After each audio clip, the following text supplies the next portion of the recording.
আজ থেকে বেশ কয়েক মাস আগে যখন রামায়ণ পাঠ শুরু করার জন্য প্রারম্ভিক দুটো বইয়ের উদাহরণ আমি দিয়েছিলাম, সেই ভিডিওর কমেন্ট বক্সে অনেকেই আমাকে জিজ্ঞেস করছিলেন যে মহাভারতের ক্ষেত্রে এরকম কোনো সাজেশন আছে কিনা।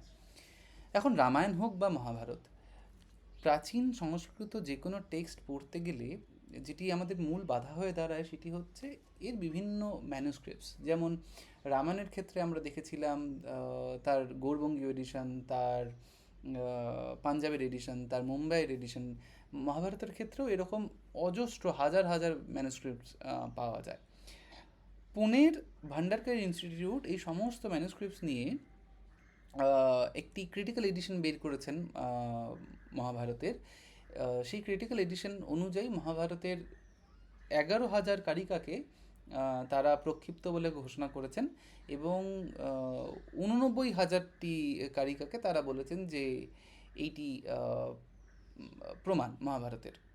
ফলে আমরা যে মহাভারতের 1,00,000 কারিকা জানি, সেই 1,00,000 কারিকা থেকে তারা 11,000 কারিকা বাদ দিয়ে এখন মহাভারতের প্রামাণ্য কারিকা সংখ্যা দাঁড়িয়েছে 89,000।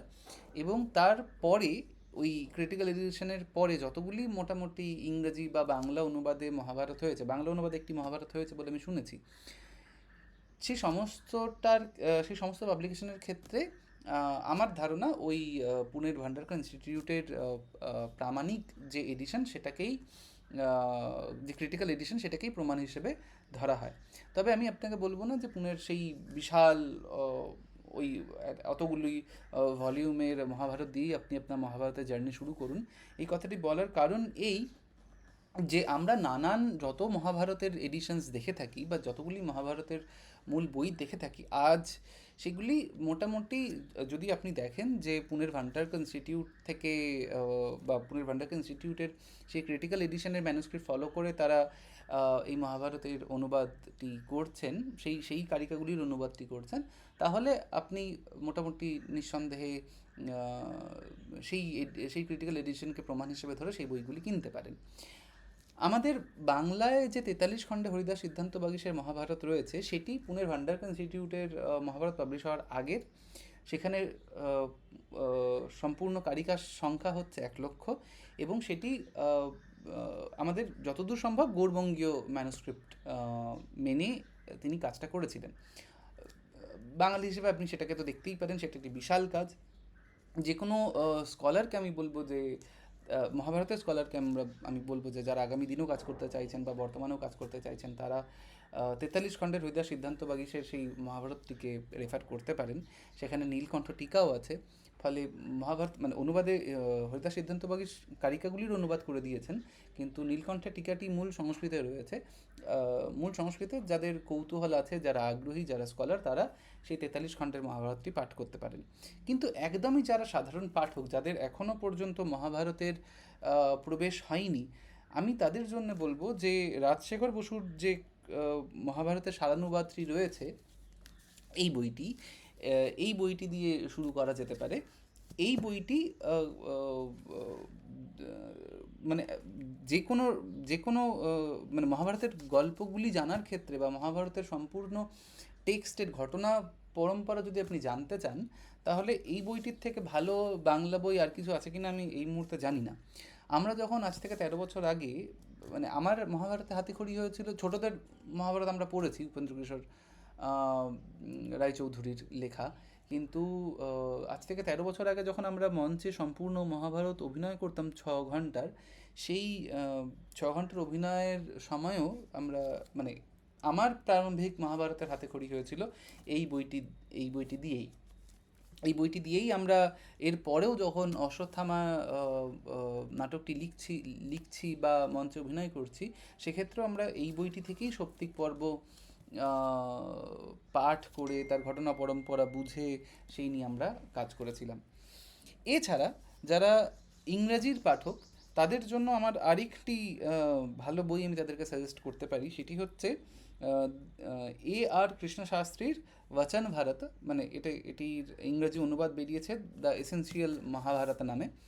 বইটি একটু মোটা, কিন্তু এই এসেন্সিয়াল মহাভারত আপনাকে আপনার মহাভারতের যদি কেউ পাঠ করতে পারেন, তাহলে আমি বলবো যে মহাভারত সম্বন্ধে অজস্র কৌতূহল আপনার এই বইটি মিটিয়ে দিতে পারে। যারা ইংরেজিতে পাঠ করতে পারেন তাদের জন্য এটি যথেষ্ট উপকারী একটি বই হিসেবে কাজে দিতে পারে।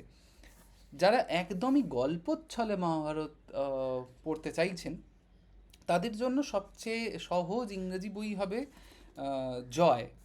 অনেকে এটিকে জয়া বলেন, জয়া কেন বলেন আমি জানি না। এটি Jaya, illustrated retelling of the Mahabharata by দেবদত্ত পট্টনায়ক।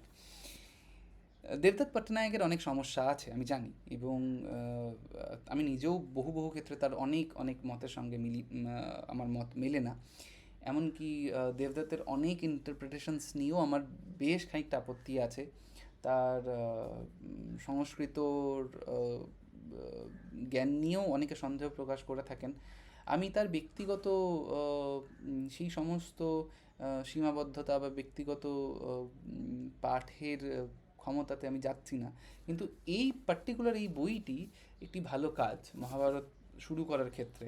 মানে যে ছোটো ছোটো ছোটো ছোটো নোটসগুলি তিনি এই বইটিতে দিয়েছেন, সেই নোটসগুলি যথেষ্ট কাজের আমাদের প্রারম্ভিক পাঠ শুরু করার ক্ষেত্রে। আপনাকে আরও বেশি কৌতূহলী করে তুলবে মহাভারত সম্বন্ধে দেবদত্তের এই দৃষ্টিভঙ্গি। এছাড়া যদি কেউ স্কলার থেকে থাকেন মহাভারতের, যারা স্কলারলি কাজ করতে চাইছেন এবং মহাভারতের মূল টেক্সটটাকে আরও বেশি ভালো করে বুঝতে চাইছেন, আসলে যে কোনো সংস্কৃত প্রাচীন গ্রন্থই তো আজকে যেভাবে আমরা অন্য যে কোনো বইকে খুলে পড়তে শুরু করে দিলাম সেভাবে পড়া যায় না। তার জন্য আমাদের ভীষণভাবে সাহায্যের প্রয়োজন পড়ে টিকাগুলির। টিকার অধ্যয়ন ছাড়া ওই মূল কারিকাটি আসলে তার মূল কারিকাটির বক্তব্য আসলে কি সেটি আমরা বুঝতে পারি না, কারণ একটি দেশকালের ব্যবধান তো তৈরি হয়েছে সেই সেই কারিকা যখন রচনা হয়েছিল বা আজকে আমরা যে জীবনযাপন করি তার মধ্যে। ফলে সেই সেই টিকাগুলি আমাদের ভীষণভাবে সেই কারিকার গূঢ় অর্থগুলোকে বুঝতে খুব সাহায্য করে। সেক্ষেত্রে বিষমা শ্লোকী একটি টিকা আছে মহাভারতের, জ্ঞানদীপিকা একটি টিকা আছে মহাভারতের, নিগূঢ়ার্থ পদবোধিনী একটি টিকা আছে মহাভারতের। আমি তো নীলকণ্ঠের টিকাটির কথা বললামই, ভারত ভাবদ্বীপ, যেটি আমাদের 43 খণ্ডের মহাভারতটিতে আপনি পেয়ে যাবেন বিশ্ববাণী প্রকাশন থেকে। এছাড়া অন্যতম সেরা একটি টিকা হচ্ছে ভারতার্থ প্রকাশ, নারায়ণ সর্বজ্ঞের লেখা। এই টিকাটির যদি আপনারা পাঠ করতে পারেন কোনো স্কলার, তাহলে আমি বলবো যে আমার আমার ধারণা তাহলে তার মহাভারত সম্বন্ধে আর কোনো সন্দেহ থাকবে না।